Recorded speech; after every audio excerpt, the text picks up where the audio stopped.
Hello, and thank you for joining us. This is the first webinar in Tannenbaum's 6-part World Olympics for All webinar series.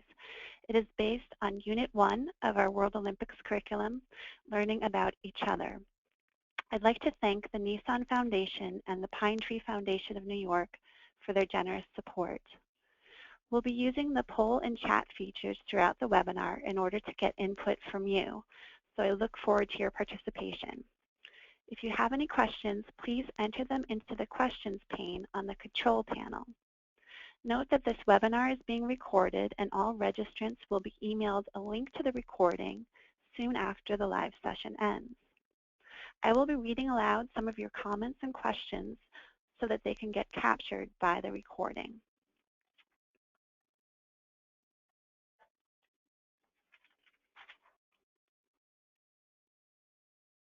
I am Marisa Fasciano.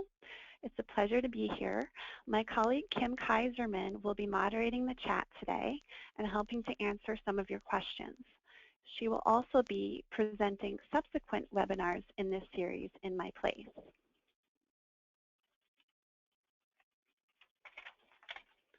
I'd like to get started right away with an Olympic-themed activity. Let's use the poll feature to see what you know about the Olympic flag.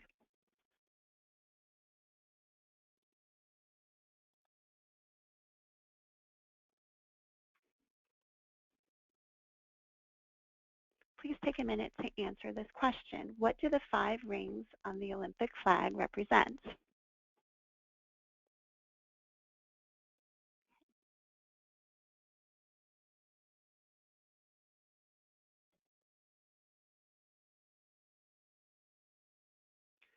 True or false?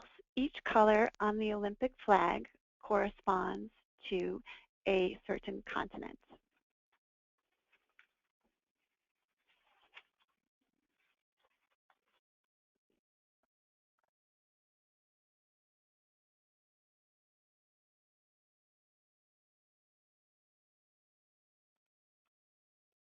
In what year did the flag first appear in an Olympic stadium?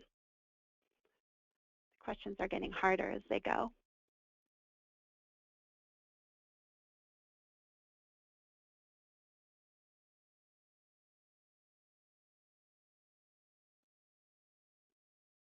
Thank you for your responses. Later in the webinar, I'll go over the answers and show you how this activity fits into the World Olympics curriculum. For now, since this is the first webinar in this series, I'd like to give you a very brief overview of Tannenbaum and our education program.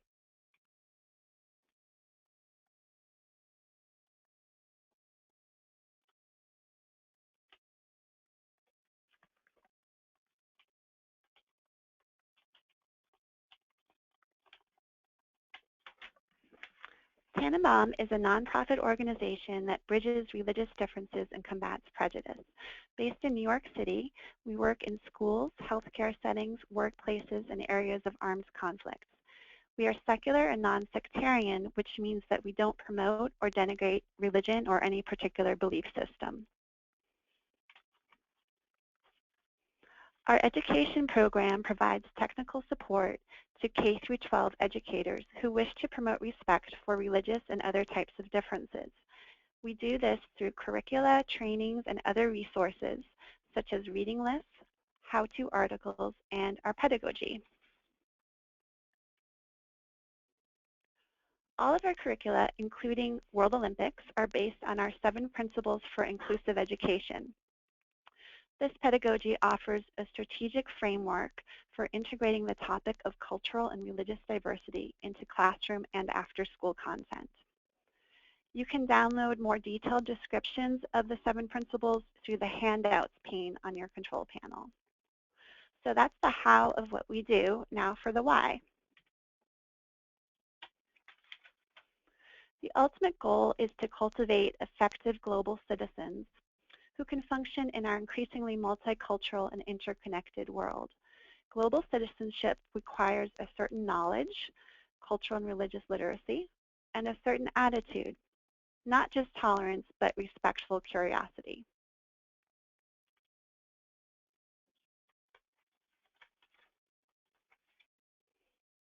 Now let's go over the agenda for the remainder of our time together. Next, you'll get an overview of the curriculum and hear about this webinar's objectives. Then you'll learn about, and in some instances, experience firsthand each of the lessons in Unit 1. Finally, I'll review takeaways, and if there's time, answer some of your questions.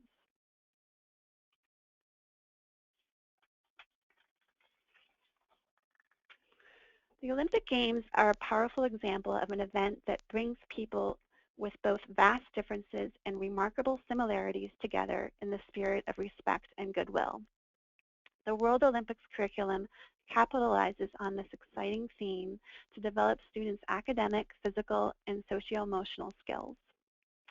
The first 100 people who registered for this webinar will receive a free copy of the curriculum in February.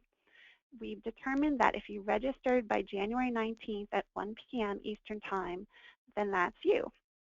You have a free book to look forward to. The curriculum is made up of 5 units plus instructions for putting together your own culminating Olympic event. For more details on each unit, including the number of hours of instruction, please see the handout entitled World Olympics Units and Activities Chart.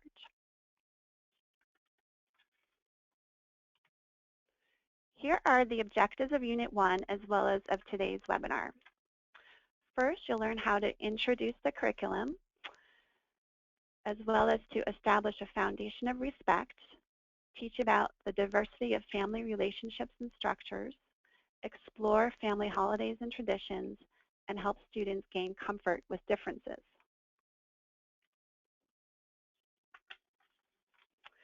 Here are the 4 lessons from Unit 1, along with the approximate number of instruction hours. These lessons lay the foundation for subsequent units that will be more directly related to the Olympics. 2 of them are included in your handouts, Respecting Each Other and My Traditions.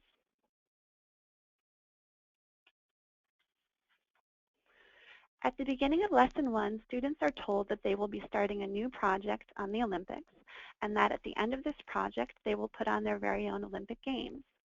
Educators post a series of pictures about the Olympics around the learning space and ask students to walk around and guess what the pictures are about.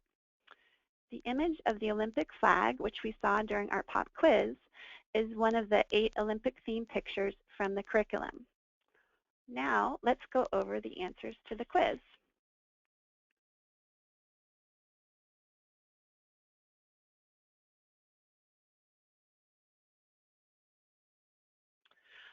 Okay, so all of you got this right. The 5 rings represent the 5 continents. They are interlaced to show the universality of Olympism and the meeting of the athletes of the world. Let's go to the next one.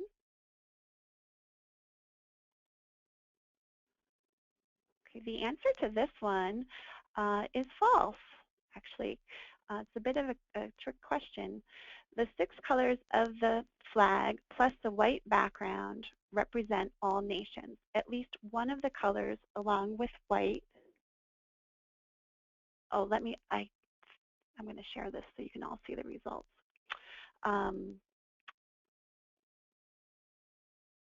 At least one of the colors along with white appears on the national flag in every country in the world. It is a misconception, therefore, that each of the colors corresponds to a certain continent. And finally,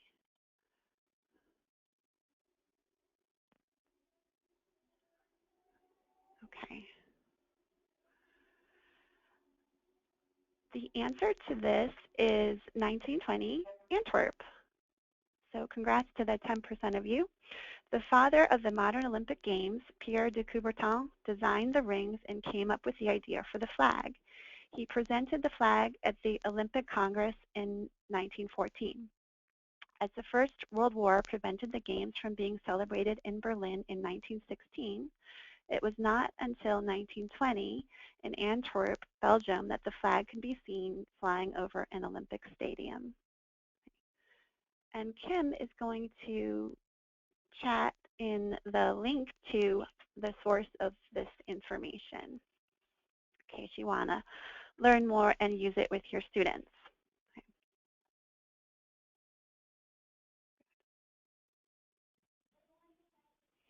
In the next part of Lesson 1, educators ask students to explore the concept of respect by asking, what does respect look like, sound like, feel like? These questions enable students to translate an abstract concept into concrete behaviors that are easier to identify and recreate. Let's try this activity ourselves. Thinking about your morning, was there a time when you felt respected? Was there a moment you felt like you were being respectful to someone else? With these moments in mind, please use the chat feature to let us know what respect looks like to you.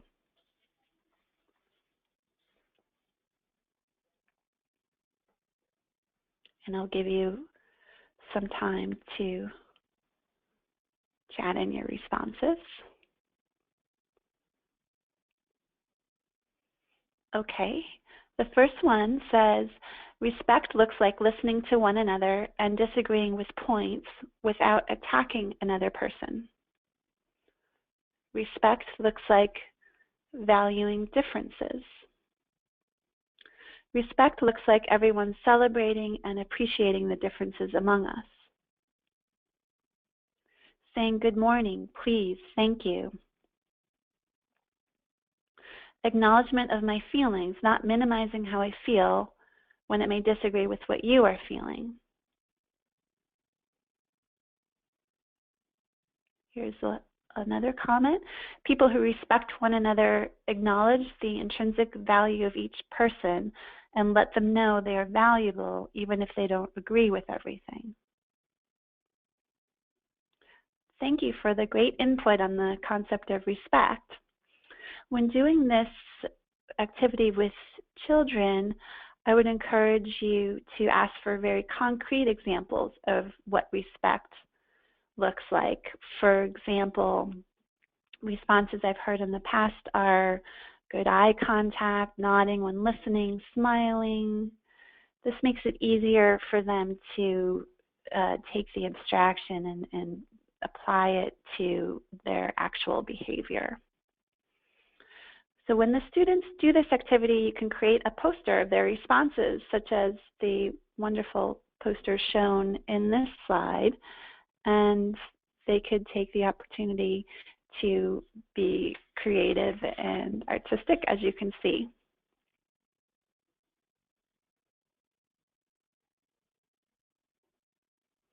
Their responses can serve as the foundation for an agreement of respect. Such an agreement is a great tool for reducing bullying and negative behavior. We found that students are more likely to keep the agreements that they themselves have authored. You can refer to it throughout the year and encourage students when you see them behaving according to the agreement.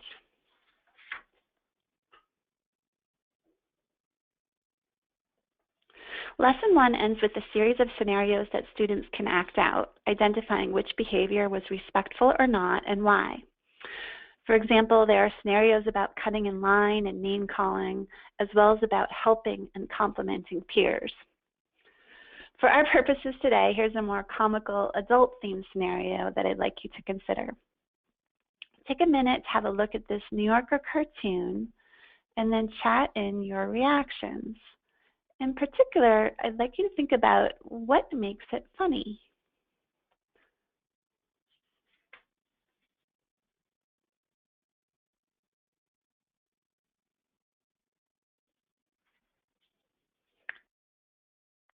Here's the first comment. Varmint makes it funny.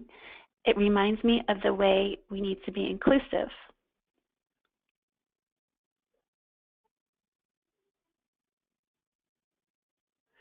It's funny because it is so politically correct that by the time it's all said, the other person would have shot him, and because it ends with varmint, a very non-respectful comment. That's a great point. So this participant is pointing out that it's the contradiction between the extreme political correctness and the imminent violence and the disrespect that makes it funny.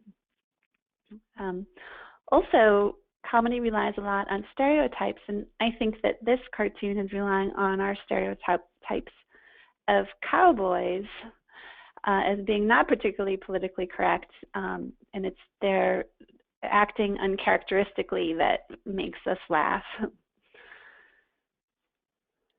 couple other questions to think about. What does the cartoon say about the changing times? And how might it reflect our own internal struggles, such as our desire to be inclusive and respectful versus our more primitive drives to demonize the other?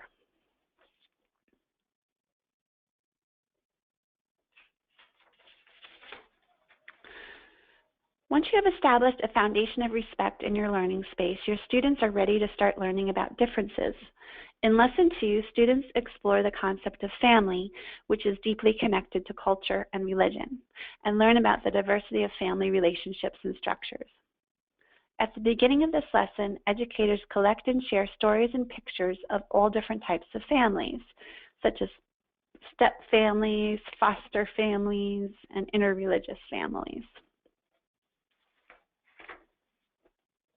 This lesson recommends particular books, and Kim will chat in links to the books that are recommended. Now let's explore our own concepts of family. Please use the chat or question box to answer the question, what comes to mind when you think of the word family?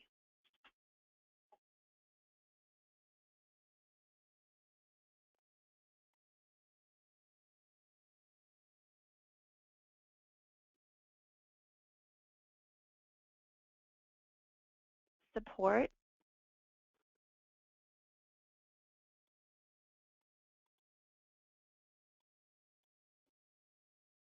loved ones, togetherness, parents, siblings, blood relatives, fictive kin, love, bonds, parent, sibling love, unconditional love, a group of people living and supporting each other. Great.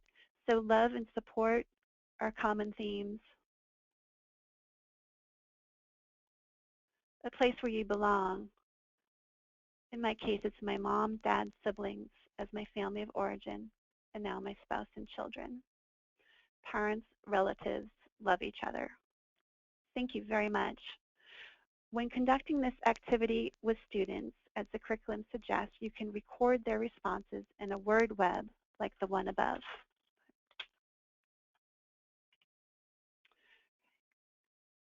In the next part of Lesson 2, students break into small groups and use the books and pictures to answer a series of questions about families. This slide contains some sample discussion questions.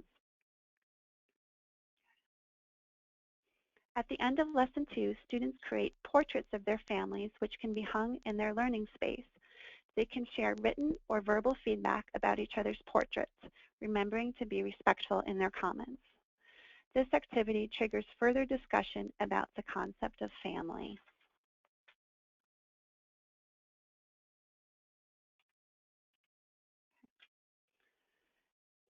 In the next lesson, students delve deeper into the concept of family by exploring family holidays and traditions.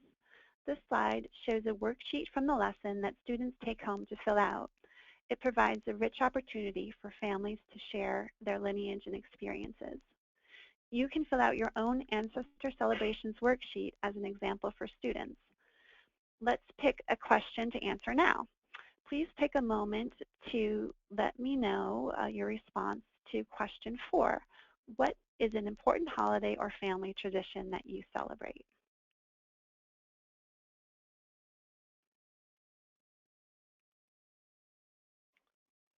Three Kings Day, birthdays, Easter.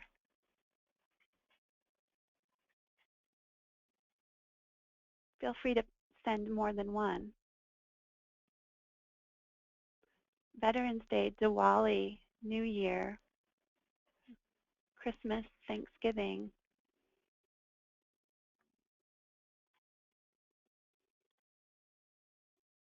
Mother's Day, Father's Day, school, college, and high school graduation.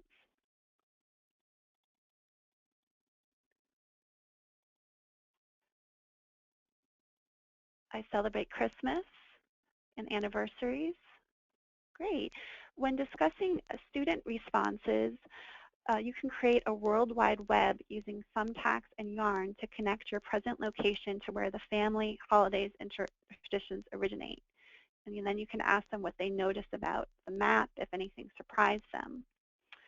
And it's important in this lesson to emphasize that not everybody who is of the same religion or culture celebrates the same holiday in exactly the same way.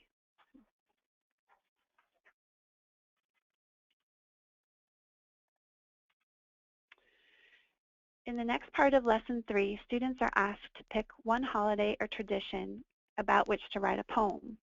The curriculum includes poetry templates, such as this one with a 5 senses poem about Pongal, a popular Hindu harvest festival originating in South India. Let's see if we can create part of a 5 senses poem together about the Olympics. Please chat in words that have to do, or question in words that have to do with how the Olympics looks to you. And I'll record the first 3 that I see.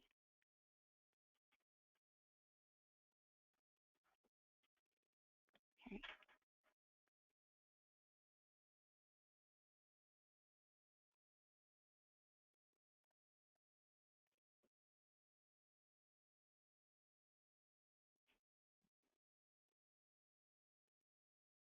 Okay, now how does it sound to you?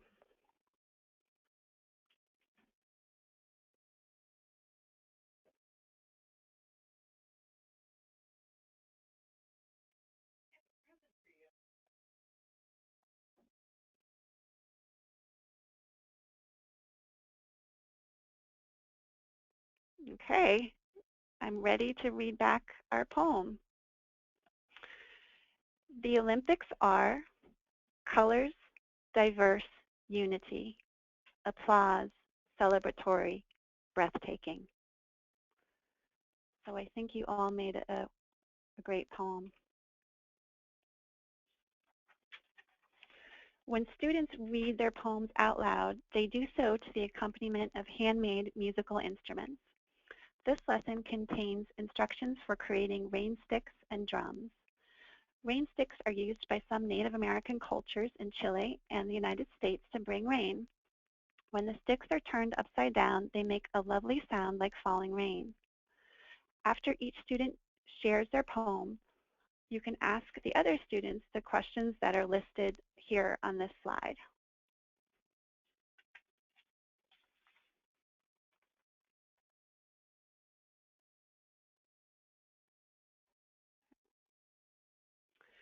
Lesson 4 allows for further exploration of similarities and differences.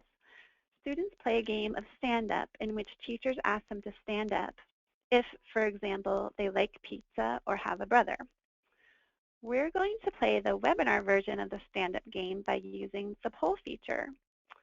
So if you could please answer true or false to the following questions. Okay. Bear with me.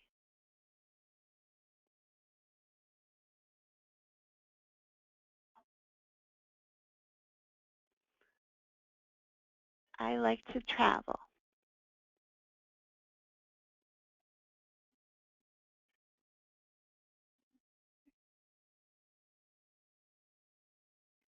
Give you a few minutes, okay? A few seconds, and let's see. Okay, 100% of you like to travel.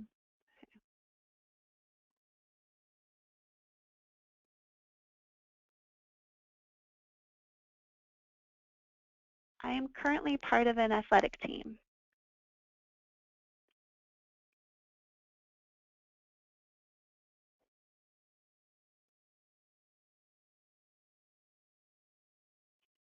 Just waiting for all the votes to come in.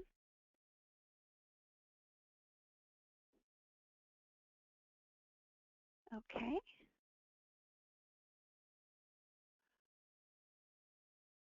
Okay, 100% of you are not currently part of an athletic team. Okay.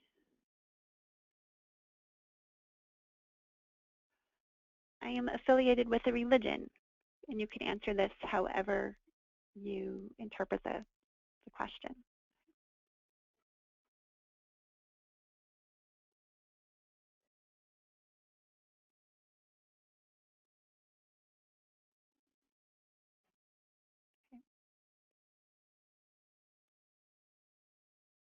Okay. 75% of you are affiliated with a religion, 25% are not. And one last question. I have attended at least one Olympic Games in person.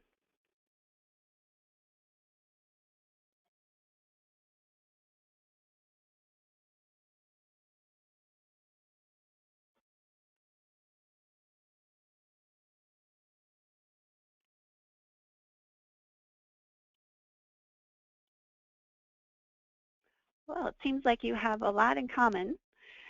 So when you go through this exercise with students, you can ask them, did they learn anything surprising about their classmates? Is there anything that they have in common with most other participants, most other classmates? And are there any ways in which they differ from each other?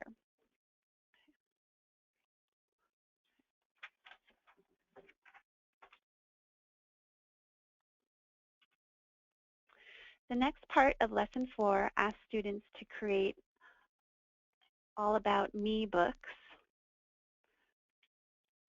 representing their beliefs, likes, dislikes, etc. This activity is based on the idea that the more students understand and respect themselves, the more they can understand and respect others.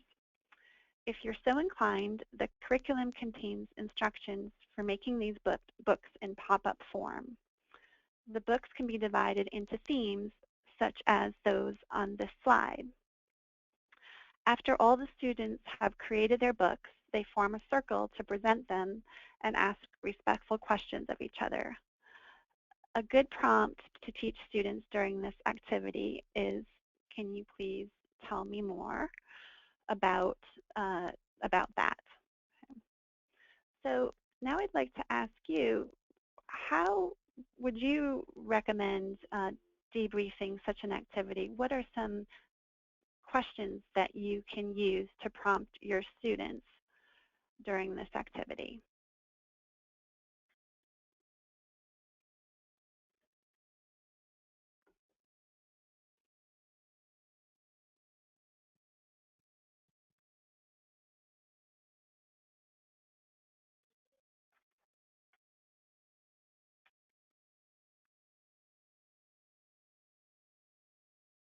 Okay, awesome. Okay.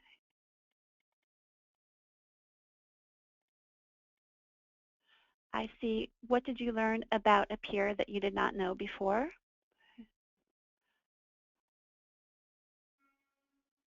Have the students bring in things that represent them and share with the class.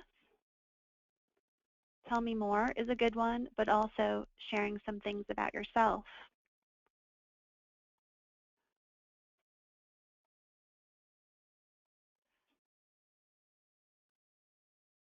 Things they like to do at school. What do you have in common with a peer? That helps build trust. Thank you very much for your responses.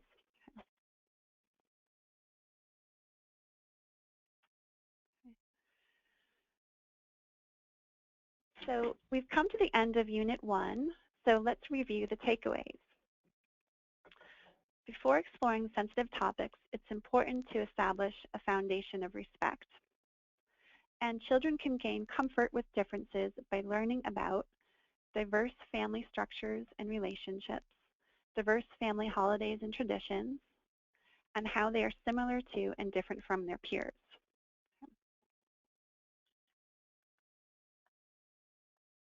Now, we have plenty of time for questions.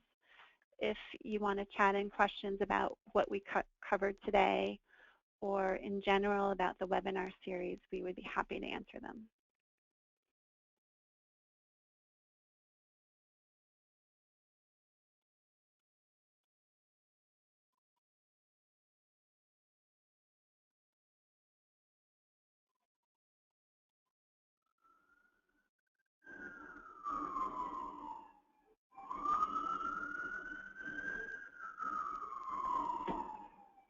I'll just wait a little bit longer for questions.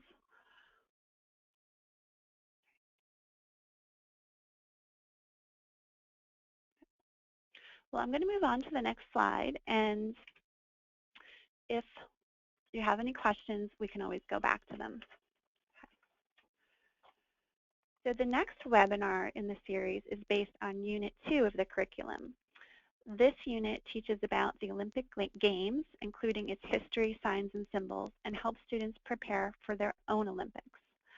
As part of this unit, children research the countries that they will represent at the Games and create patches, flags, and name tags. They also learn about the mascots of the 2014 and 2016 Olympic and Paralympic Games and create their own mascots. There's a lot to look forward to, so we hope you'll join us again. That next webinar is on February 11th at the same time.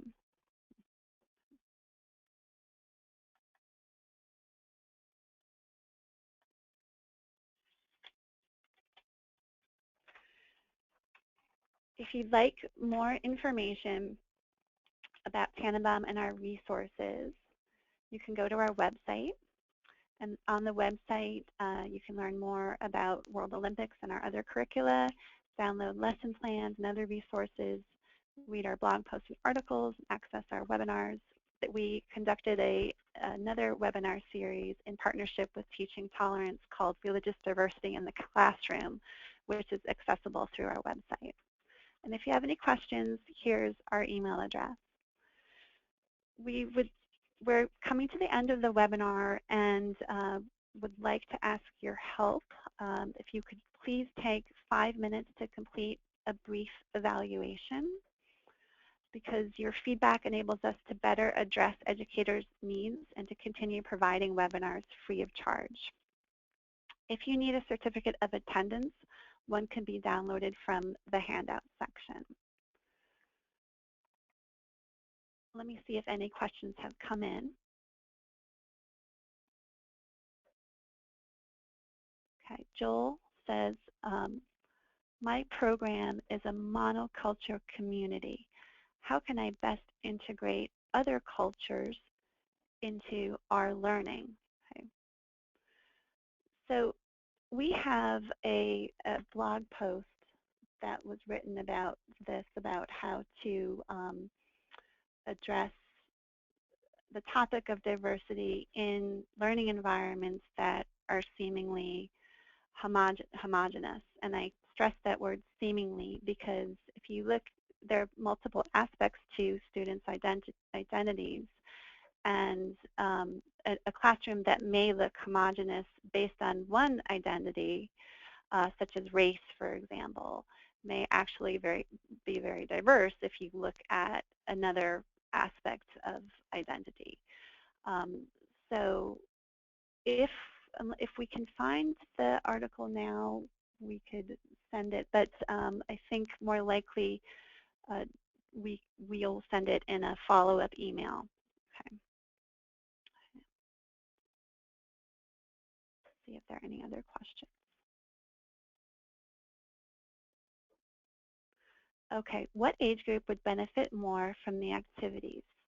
Okay, so the curriculum is designed for K through 6.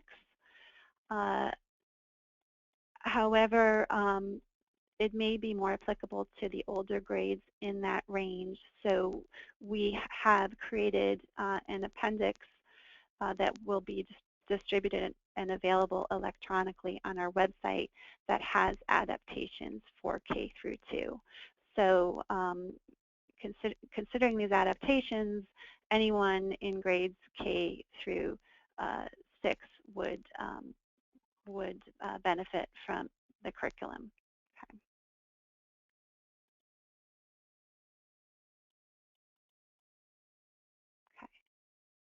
All right. Any other questions?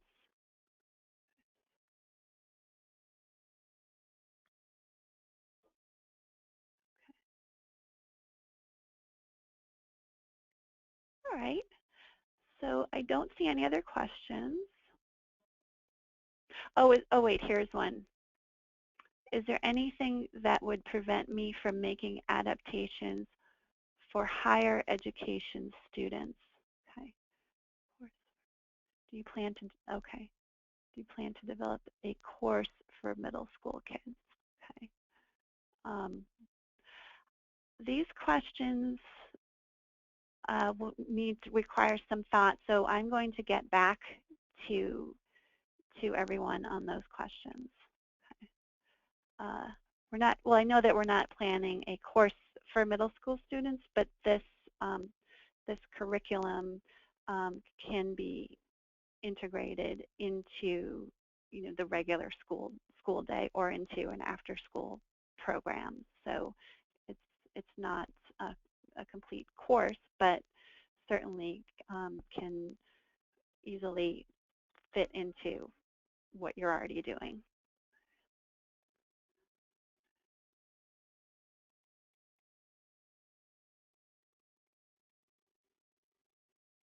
Okay. All right. So if you think of anything else, please email questions to education@tannenbaum.org. And thank you very much for your participation. And we hope to see you next time.